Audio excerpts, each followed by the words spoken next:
Europeans found America how? Or should we say rediscovered America how? By boat, right? Certainly was not by submarine or flight. From empire to empire, the story of discovery has always been told across the waves. Today, in our third episode, we will break this down. Dominoes of his story. Episode 3. Occult Law. Part 1. The Sea Comes Ashore. The high seas weren't just highways of exploration. They were the arteries of trade, conquest, and law. Even today, the ocean still carries most of the world's cargo. It makes sense that much of our language, and maybe even our laws, were born from this maritime world. This is what's known as Maritime-Admiralty Law, the law of the seas. Now look at how that language quietly ripples through everyday words. Relationship, partnership, stewardship, mentorship, internship, you get the drift. We're always putting ourselves into ships in the English language. Researchers like Jordan Maxwell, rest in peace, believe this wasn't just coincidence. He and others suggested that our legal system carries an occult undertone, that banking, trade, and shipping all operate under a hidden framework called Maritime-Admiralty Law. Maxwell loved to pull apart words to show how language itself can hide power. He argued that the legal lines between maritime law and commercial law aren't as clear as we're told, and that maybe, just maybe, that's by design. So what's the difference supposed to be? Commercial law governs trade and business, contracts, sales, transactions. Maritime law deals with ships, navigation, and the sea itself. But here's a clue. The word commercial contains mer, French for sea. In Latin, mare also means sea, and commercium means trade. And who wrote the Code de Commerce? The French. The oceanic fingerprints are all over it. Now in America, the Constitution gave us one guiding concept, the rule of law. According to uscourts.org, that means everyone and every institution is accountable to laws that are publicly known, equally enforced, independently judged, and consistent with human rights principles. Pretty straightforward, at least on the surface. But before the Constitution, even the Pilgrims had their own system of order. Their laws, written by the Plymouth colony, were deeply moral and deeply tied to the church. Swear against God? Hours in the stockade. Steal something? Get whipped or pay double. Travel on a Sunday? That'll cost you 20 shillings. Harbor a Quaker? You're paying 20 shillings a week.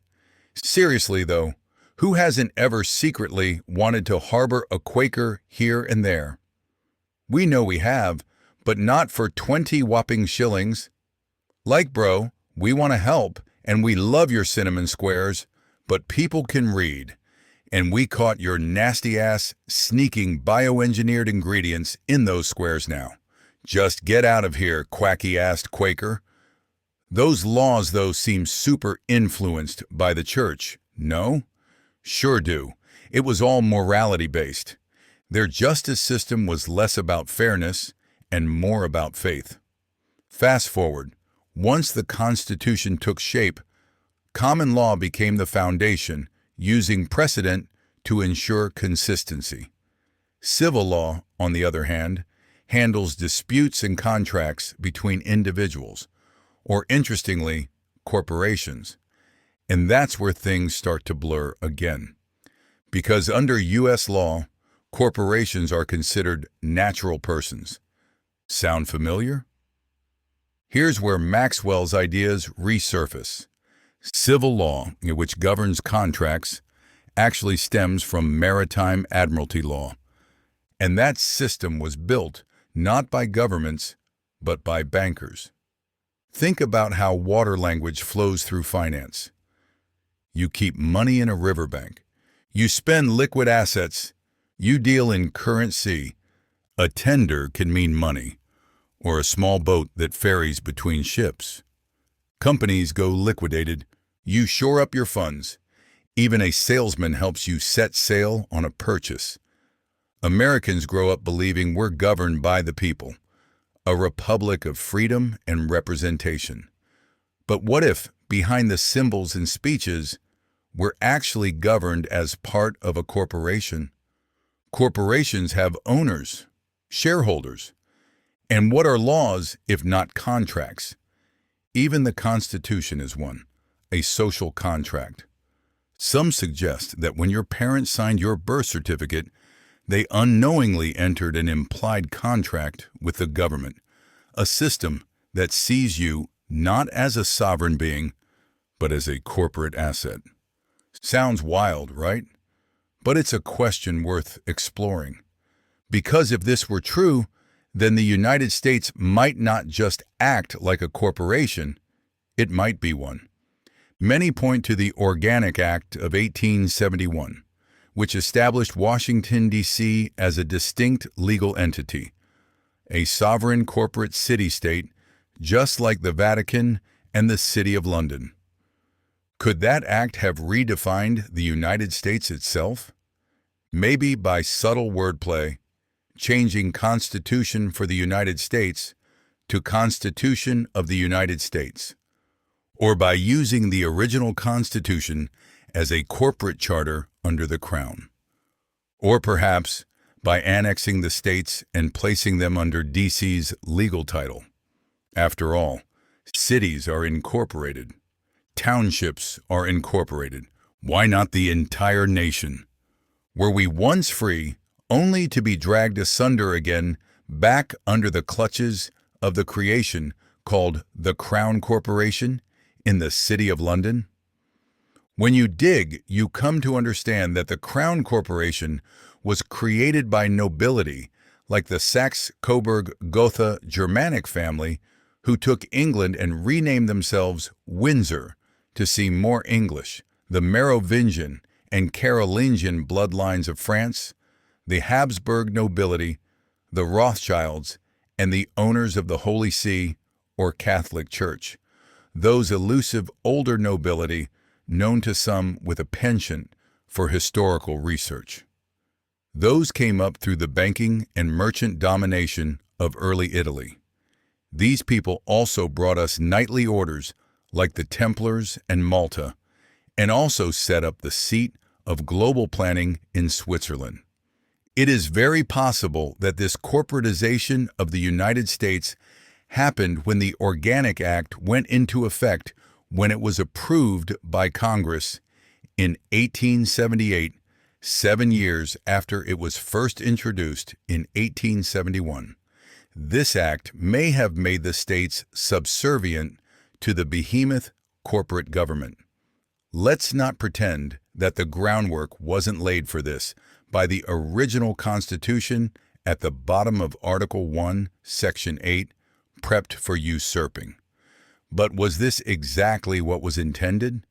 The creation of a hidden corporation unbeknownst to the people? Or was it supposed to be a federal government that was supposed to be beneath the power of the states? Probably just a federal government under the states as the Constitution actually intended initially, but it sure was a layup and was the weakest point of the Constitution, a spot to be exploited by the Rothschild black nobility Jesuit-controlled octopus. A good portion of the land for the District of Columbia was donated by an Irish Jesuit family that was known by the name Carroll. The Carroll family owned so much land in Maryland, and Charles Carroll was a Jesuit Declaration of Independence signer. Georgetown and Washington were merged into the District of Columbia. While we think the Organic Act of 1871/1878 is a massive part of the overall power grab, there are usually incremental advances to a goal.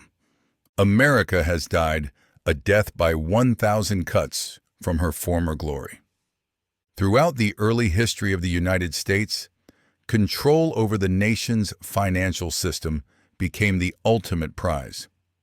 From the very beginning, powerful interests sought to harness the new republic through central banking. Alexander Hamilton, a staunch advocate for a strong central economy, pushed George Washington to establish the first bank of the United States. His vision clashed with Thomas Jefferson's, who warned that centralized finance could one day enslave a free people. The first bank's charter ran its course and was allowed to expire in 1811. Soon after, conflict erupted again, the War of 1812, a struggle that many historians still debate the deeper motivations behind. In the aftermath, President James Madison, who had once opposed Hamilton's banking model, reluctantly approved a second national bank to stabilize a nation in financial disarray. But not everyone believed this was the path to sovereignty. Andrew Jackson would become the fiercest opponent of central banking the young nation had ever seen. He called its financiers a den of vipers, vowing to drive them out. And he did. In 1832, Jackson began withdrawing federal deposits from the Second Bank, crippling its influence. By 1836, it was stripped of its federal charter, and by 1841, the institution was insolvent. For that act of defiance, Jackson earned powerful enemies. Attempts on his life followed. Time and again, presidents who challenged the banking order faced the same fate: financial sabotage, political warfare, and sometimes assassination. When brute force failed, manipulation through crisis and economic chaos took its place. And out of that turmoil, new systems of control would quietly emerge, culminating in the legal and financial restructuring that would change the nation forever. It was the year of the Organic Act's introduction in 1871. Lincoln had been assassinated by Rothschild Knight of the Golden Circle agent John Wilkes Booth only 6 years earlier for trying to keep the debt-free greenback currency. Andrew Johnson, a former slave owner, had presided over a sloppy and threatening to Southern states' reconstruction of the South after the Civil War. And now, Ulysses Simpson Grant, hero of the Civil War, was president during a presidency marred by scandals. The United States was devastated, war-torn, and bankrupt. And Scottish Rite Freemasons and Democrats like Albert Pike helped create and run the rampant KKK in the South to create more mayhem. Yes, Mason's problem-reaction solution. You didn't think they played both sides? As if the unique situation of financial devastation caused by the Civil War wasn't enough, Jay Gould and James Fisk orchestrated a moment in history that further destroyed the economy of the United States and made the country even more destitute. Black Friday, or the gold crisis of 1869, was an attempt by Fisk and Gould to trim the gold market and drive up prices. It didn't work, and it affected the country horribly, with gold prices plummeting and the stock market dropping 20%. Ulysses S. Grant may have been a great general, but he was a drunkard who was at one point in the Sons of Temperance, which was an early sobriety group. During Grant's tenure as president, he became the reason lobbyists are called lobbyists today. Grant's favorite thing to do was meet people for drinks and cigars and accept money for favors in the Willard Hotel lobby near the White House, where eyes were off of him, and he could drink like a fish, smoke cigars, and be courted with lucrative contracts. It was under this guy's rule that the Organic Act of 1871 was first brought to fruition. Congress sold us out because we were bankrupt. The gold crisis of 1869 worsened the condition, and they perceived it as the only way out. A likely cop-out, and they probably were greased with cash to do so, but it definitely helped the cause that the United States had a drunkard, greedy, corrupt president at the helm when they did it. The Organic Act was introduced in 1871 and passed in 1878. That was when it actually created D.C. Isn't it ironic that the very first Bohemian Grove, where our corporate and government leaders dress up in robes in a secluded redwood grove in Northern California and do mock sacrifices called the cremation of care to an ancient owl deity, happened 1 year after the introduction of this act in 1872? The cremation of care statue at the grove is likely the Roman goddess Minerva, though this statue at the grove is also accused of being combined with the Canaanite god Molech due to the sacrificial nature of the pagan-esque morality plays put on there.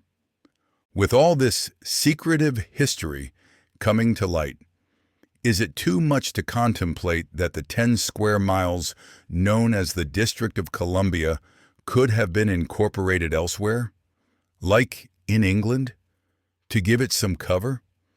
It would have brought us back under the Crown Corporation. If true, we only truly had common law and states' rights from 1789 until 1878, or 89 years. Have you ever wondered why in courthouses, and also when the president speaks, there is a yellow fringe on the flag? Yet most flags of the United States have no such yellow fringes. Well, the United States Flag Code does not allow this. Under the Constitution, our flag code is listed in Title IV, Chapters 1 and 2 of the U.S. Code. And nowhere does it say that the flag can have yellow fringes. At all, anywhere. So why are they flying it? Are we under martial law? It's hard to prove. There are a lot of theories out there about this, saying that Executive Order 10,834, which was signed by Eisenhower, states that a military flag has a yellow fringe. But to be honest, these people are dead wrong. It's lazy research. Upon further examination, other executive orders subscribe this flag to each branch of the military individually. Like Executive Order 10,812, which applied the yellow gold fringe flag to the U.S. Navy, and Executive Order 10,670 with the U.S. Army. It is a military flag or a military decoration. But if the military is owned by the Crown Corporation, and the president who works for them flies it, the Congress who flies it, and the federal Supreme Courts that also fly it, well, it is likely representing Maritime-Admiralty commercial law, owned or pawned by those that own the federal government and D.C.'s flag. What on earth could those 3 stars mean? There has been a theory trotted out there that there is a little something called the Empire of the City. It is a 3-city-state, corporate interlocking empire, including the City of London as the financial arm, Washington, D.C. as the military arm, and the Vatican as the spiritual arm. You don't find it odd that each of these city-states has an obelisk? Yes, an Egyptian obelisk. We highly recommend a video for people to watch called Ring of Power, link in description. It explains the concept of the Empire of the City. Though the recording is a bit old and grainy, it is a powerhouse of information. Have you ever heard of the Uniform Commercial Code, or UCC? It's the framework that governs nearly all commerce and the movement of goods across the United States. In essence, the UCC took the ancient principles of Maritime-Admiralty Law, the law of the seas, and translated them into a uniform code for business on land. Passed in 1952 and adopted by all 50 states and U.S. territories, it became a modern overlay of sea law atop the land. Think of it as another layer of controls, an extension of the maritime system reaching inland, connecting every state, every transaction, every contract, back to the central authority rooted in Washington, D.C. and beyond. Let's take a look at statutes, those rules that seem to govern everything around us. Now, who writes these? Congress?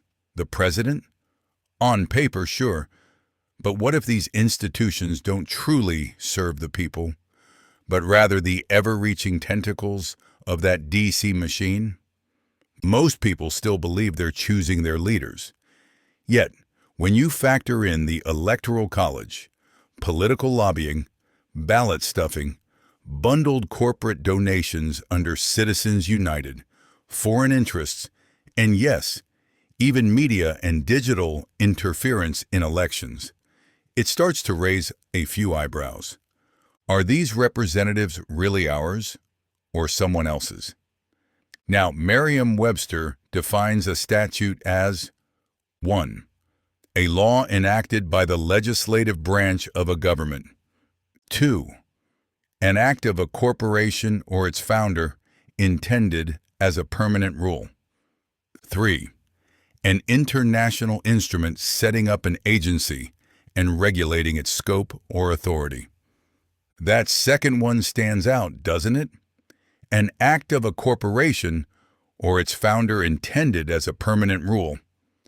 Makes you wonder just who or what these laws are really written for. One thing is evident, there is too much out there to completely write off or dismiss that law has an occult, hidden, or esoteric nature to it. If you've enjoyed this segment, we want you to return and visit us again. Every word of this story is our own original research, and we have much more to uncover. Like, follow, and subscribe to catch the next chapters. And as always, remember, you are loved and you are meant to align with your highest astral self.